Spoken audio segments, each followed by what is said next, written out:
O anticristo, ele vai dominar, não tem jeito, né? Porque é assim que está Segundo o escrito Apocalipse é assim. na Para quem profecia. crê na Bíblia, Aham. né? Quem não crê...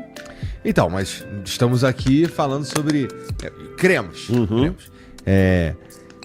Ele precisa, para ele dominar, ele precisa estar acontecendo, ou ele precisa ser um cara prometendo alguma coisa muito legal, ou precisa estar acontecendo alguma coisa que precisa de um líder, né? E que ele, por alguma razão, será o indicado, né? Então, assim, não tem uma... Nessas situações, então, ou tá dando merda e a gente precisa de alguma coisa pra resolver, ou então ele prometeu alguma coisa muito legal. Então, como é que a gente, assim... os estudiosos ficam esperando esses sinais aí, tipo, ó... A pandemia foi um alerta, tu ficou, pô, será que vai aparecer um líder aqui que vai... Você falou tudo, você falou certinho. O que você falou exatamente é o que Eric Fromm fala, quando ele fala dos impérios do medo. É justamente as crises que abrem espaço para os déspotas assumirem. O Apocalipse diz assim: e toda a terra se maravilhou seguindo a besta e indo após ela. E eles diziam: quem é semelhante à besta? Quem pode pelejar contra ela? Porque ela tem poder de fazer descer até fogo do céu diante dos homens. E essa besta vai fazer uma imagem, que são duas bestas no Apocalipse, uma que sai da terra, outra do mar, simbólico, é claro. E vai fazer com que todo mundo adore essa imagem. Hoje, o que acontece? Se eu tirar a Bíblia, se eu quiser conversar com a galera que não quer Bíblia nem nada, eu até quase corrigi quando fosse assim: a gente crê, né? Na verdade, eu não creio, eu sei. Tá. É mais forte do que crer. Mas se eu tirar a Bíblia, o mundo precisa hoje de uma governança. Isso é fato. Isso não é opinião do Rodrigo, não é papo fiado de crente, não tem nada de que está na Bíblia ou deixou de estar.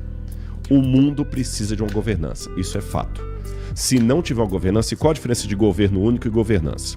Governo único é se tivesse um presidente do mundo. Isso não vai ter. Você entendeu? O Brasil não vai aceitar hoje como é que se fala? Soberania nacional. O Brasil não vai entregar, não é assim.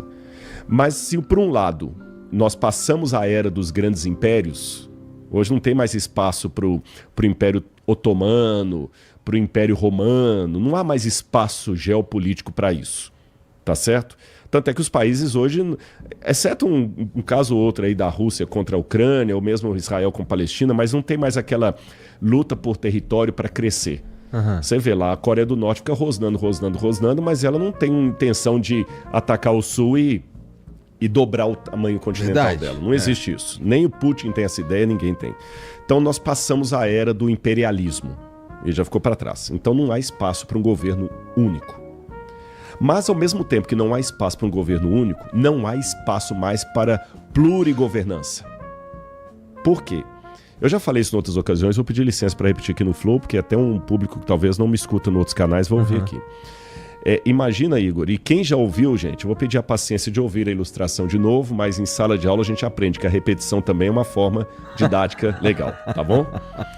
Imagine 6 crianças hiperativas numa casa cheia de objetos cortantes e inflamáveis. Vai dar merda. Com certeza. Com certeza. O que você precisa urgentemente naquela casa? Bom, eu vou adicionar alguma coisa? Se eu for adicionar alguma coisa, é um ser humano responsável. Nota 10, a resposta é essa, não tem outra. Um ser humano responsável para ele botar ordem na casa. Pois você acabou de descrever agora, em forma de parábola, a realidade do mundo. O mundo hoje tem 6 crianças hiperativas soltas num mundo inflamável, com objetos cortantes, que pode acabar com a vida de todo mundo. Quais são essas crianças hiperativas? Que elas precisam de um adulto para botar ordem nelas. Internet. Quem controla? Em nível mundial? Ninguém. Um terrorista pode botar um vírus na internet aí que ele pode acabar com um banco. É um pouco mais complicado que isso, mas eu entendi o ponto. Você sabe, a internet ninguém controla. E a internet tem tudo. Tem a Deep Web. Tem. Que é perigosíssima. Tem. Segunda criança hiperativa. A economia mundial.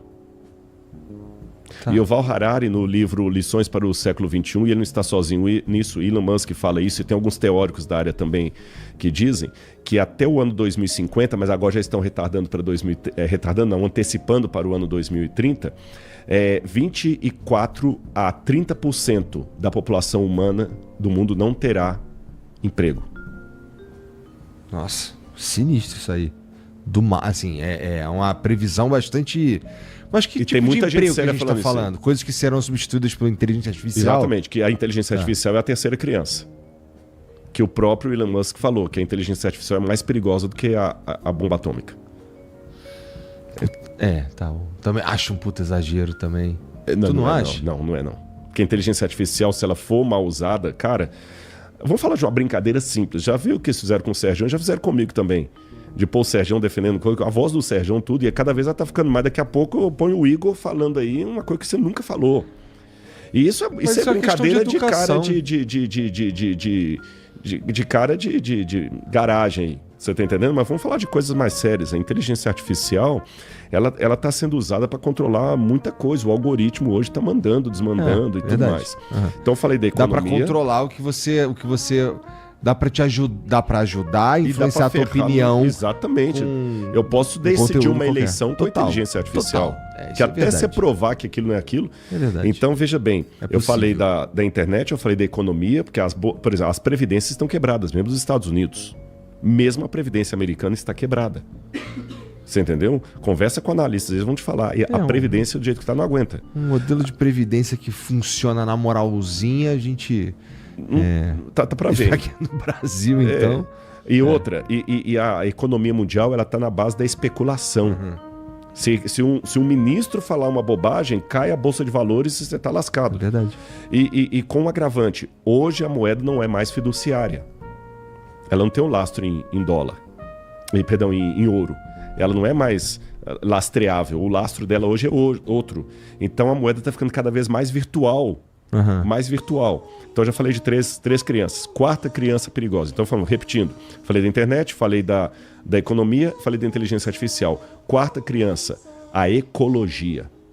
Porra, sim, isso daí é um tema quentíssimo. A gente fez um flow aqui outro dia sobre isso. Daí. Exatamente. Eu acho bonito, legal falar que a Amazônia é nossa, não sei o que e tudo mais, mas se a gente botar fogo na Amazônia, o mundo inteiro pena. Cara, eu não tô conseguindo prestar atenção porque eu estou precisando muito ir no banheiro. Vai lá, não tem problema. Enquanto você vai, eu vou conversando com a galera. Ele vai falando aí do quarto aí do... Tá bom. Senão eu vou explodir. Vamos lá, galera. Beleza, vai mesmo. Ele bebeu muita água, gente. Eu vi isso aqui, ó. Nossa, eu tô apresentando o flow. Galera, aproveita já que vocês estão aí, tá bom? E vão deixando nos comentários o que vocês acham. Eu posso depois passar alguma bibliografia para vocês, para vocês lendo. Leiam o livro Lições para o Século XXI, procurem ler artigos científicos, tá certo? Então vamos lá, já falei da economia, já falei da internet, já falei da inteligência artificial, falei da ecologia. A quinta criança perigosa no mundo hoje é o tráfico de drogas, armas e pessoas. Você sabia que no momento que você está me assistindo aí agora, tem muita gente sendo tomada para tráfico humano? Tráfico humano, ou seja, existem mais pessoas escravizadas no mundo hoje no tráfico humano do que havia na época em que o Brasil escravizava os negros. Isso é verdade. Isso aqui não é sensacionalismo, não. Existem mais pessoas escravizadas hoje do que houve escravos negros no Brasil colonial. Numa época que supostamente não é para ter mais a escravidão.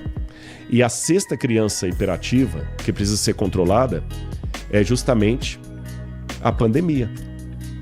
Quem te garante que um outro Covid não pode voltar aí? E agora, com as pessoas viajando no mundo mais de avião e tudo mais, o que no passado demorava muito para uma peste passar de um continente para outro, hoje é uma questão de horas. Isso aqui não é teoria da conspiração, não é sensacionalismo, não é para ninguém agora dormir com a luz acesa de noite, apavorado, porque tudo acabou. Mas são coisas para você ficar atento do que está acontecendo no mundo. Vou repetir. Você já pode ter um podcast, cara. Já posso ter, será? Não sei se eu tenho essa moral toda não, viu? Eu falei aqui dos 6, então. Eu falei, então, ecologia, economia, inteligência artificial, tráfico de drogas, armas e seres humanos, que precisa de controlar esse nível mundial. Seres humanos também. Hoje há mais pessoas escravizadas no mundo do que houve negros escravos no Brasil colonial. Nesse momento aqui. Enquanto eu estou falando com você, a cada 1 minuto e meio tem uma mulher ou uma criança ou um vulnerável qualquer sendo vendido como escravo no mundo. Até o final desse podcast aqui, nós temos várias pessoas que foram escravizadas, ou porque foram trabalhar e chegaram lá, ficaram lá, ou foram raptadas. Enquanto a gente Vira e mexe aparece aí, né? Um caso que descobre-se. Exatamente. Né? Então são 6 crianças que o mundo vai ser destruído se elas não tiverem um adulto tomando conta delas. Você entendeu? Isso aqui independe se você é de direita, de esquerda, se você é progressista ou conservador, se você é republicano ou democrata, se você é pró-Palestina ou pró-Israel, não interessa, ninguém está perguntando a minha opinião nesse sentido. Isso aqui é fato. Ou nós temos uma governança, ou o mundo vai implodir. Aí, aqueles Essa governança não leva para um caminho... É o quê? Um conselho, um conselho já seria mesmo para tomar uma decisão unificada. Uma decisão unificada sobre um assunto global começa a ter aí... Bom, aí a gente começa a ter aqueles problemas com, sei lá, a soberania. Sim. Né? Aí que tá a questão. Hoje, olha o se.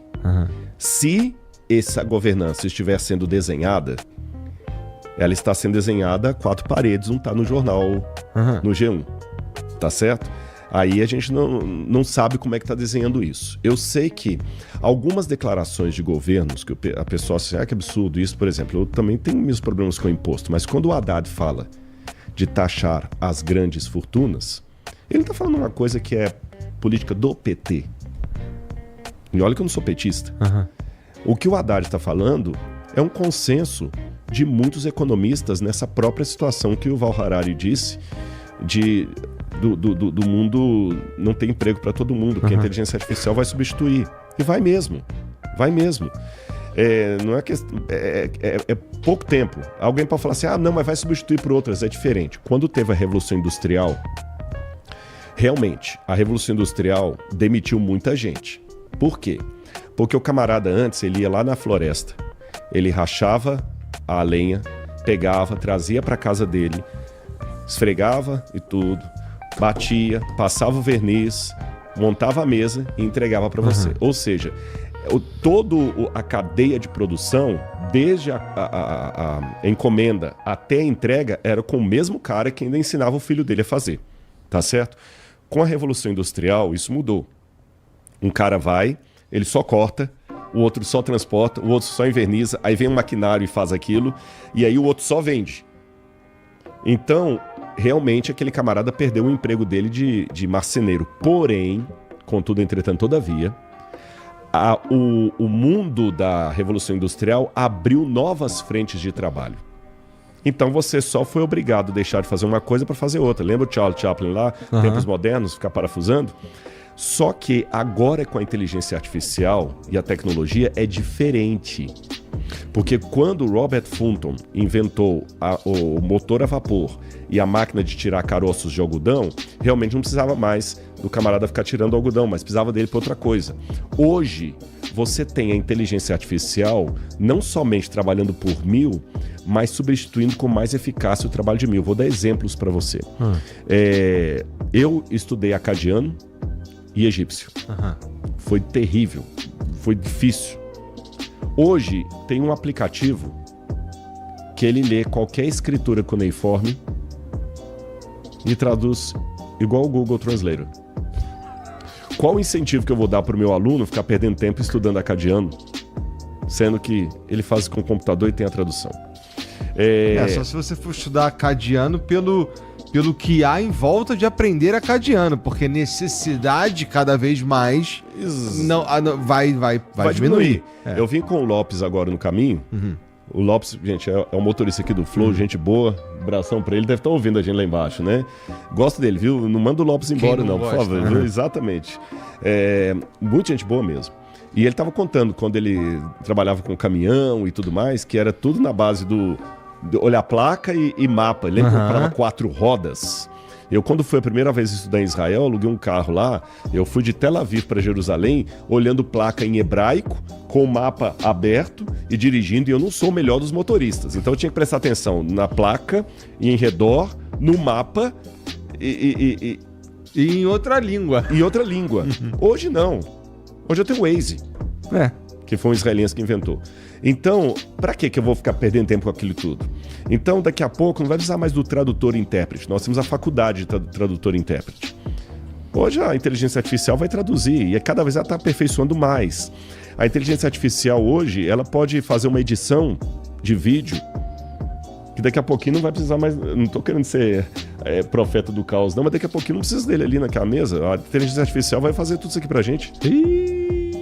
Daqui a pouco... Não, mas é verdade. Vai mamar, hein, Vitão? Aí, ó. Vitão, nada contra você, mas você sabe. Ela tá querendo tirar, você tá entendendo? Estão querendo tirar o meu. Então, quer dizer, vai desempregar muita gente. Dá pra ter um pastor mesmo, será, em inteligência artificial? Já teve um culto com um pregador lá na Alemanha. Pregou, tudo direitinho. Tem uma coisa sobre inteligência artificial que, assim, elas não têm... A inteligência artificial não entende nada de verdade, né? Ela pega uma base de dados gigante, ela vai comparar quantas vezes uma palavra apareceu perto da outra e vai te entregar alguma coisa baseado no que você pediu ali, né? Mas, bom, o ponto é que ela não pensa, ela compila dados e te entrega ali uma resposta provável. A maioria das vezes, pelo menos cada vez mais, ela tá ficando eficiente do ponto de vista ela tá evoluindo. De te entregar informação cada vez melhor, mas eu já vi entregar uma informação completamente pirada, que era basicamente isso, assim, qual é a próxima palavra, tudo, que é basicamente como ela funciona. Mas enfim, não é isso. É que ela não sente nada. Mas né? Ela tá ficando autônoma. Autônoma dentro dos parâmetros que a gente dá. Né? Mas de qualquer maneira, sim. Mas a gente faz isso também. Quando eu trago uma informação aqui pra você, o que eu faço? Eu li um monte de livro e vou te falando o que eu li nos livros. É mesmo. Mas você imprime, mas você pensou sobre aquilo que você leu ali. Aquilo que você leu ali formou, de certa forma, uma opinião ou alguma coisa que você pensa. Sim. Né? A inteligência artificial não pensa, então ela o que eu posso dizer é que ela não tem moral. O ser humano é moral, a inteligência artificial não é moral. E aí vem o ponto. Dá para uma inteligência artificial ser um bom sacerdote? Será? Se você perguntar do ponto de vista teológico, falar não. Do ponto de vista teológico, não. Nunca. É gente ganhando gente. Você tá entendendo? Não dá. Porém, se eu pensar com a cabeça pragmática, dá. Porque o que é um sacerdote? Veja, se eu pensar com a cabeça de teólogo, a resposta é não. Se eu pensar com a cabeça progressista pragmática, sim. Por quê? Se sexo é algo que muita gente agora está planejando fazer virtualmente, cara, a geração é outra. As crianças hoje que têm 8 anos de idade, eles já não têm o raciocínio... Hoje um cara de 25 anos, ele já está velho para a geração que está surgindo. Então, eu não sei, eu não quero ser profeta do caos, mas também não quero achar que não é nada, não é tudo legalzinho. Não estou falando da invenção do automóvel. Vai ser uma revolução tremenda. Agora, o mundo, o que eu acho interessante é que, veja bem, quando eu falo de arqueologia, eu falo como especialista. Aí eu trago à mesa o que eu pesquisei e defendo meu ponto de vista. Quando eu falo de áreas que não são a minha, como eu citei aqui, economia e tudo mais, aí eu sou obrigado a falar do que os outros pesquisaram, o que os expertos estão falando. Tomando, é claro, a consciência que há opiniões divergentes. De repente pode ter um economista que está assistindo a gente e fala, não, isso que eu estou falando é bobagem, porque eu penso diferente. Tá, ele pode falar que é bobagem, mas eu tenho um artigo científico que está falando exatamente o que eu disse. Eu não saberia, num debate... Se tiver um economista aqui para debater comigo, eu não saberia sustentar essas coisas para ele, porque eu não tenho argumentação que quem escreveu o artigo tem.